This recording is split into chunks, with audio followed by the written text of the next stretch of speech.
في قلب الصحراء الكبرى، بعيداً عن طرق القوافل المعتادة، ازدهرت مدينة أسطورية كانت تلقب بلؤلؤة الصحراء.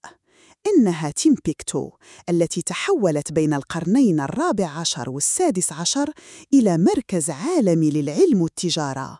يقصدها التجار من كل أنحاء إفريقيا والعالم الإسلامي، حاملين الذهب والملح والمخطوطات النفيسة. كانت شوارعها مليئة بالعلماء، ومدارسها تحفظ آلاف الكتب في الفقه والفلك والرياضيات، حتى أصبحت منارة للمعرفة تضاهي بغداد وقرطبة. لكن مع تراجع طرق التجارة الصحراوية ووقوعها تحت الغزو، بدأت تيمبكتو تفقد بريقها شيئاً فشيئاً، حتى غطتها الرمال وإخفاها النسيان عن عيون العالم. اليوم ما زالت المساجد العتيقة والمكتبات القديمة تحكي قصة مدينة جمعت بين ثروة الصحراء ونور العلم، وذكرتنا بأن المجد قد يظهر في أكثر الأماكن عزلة.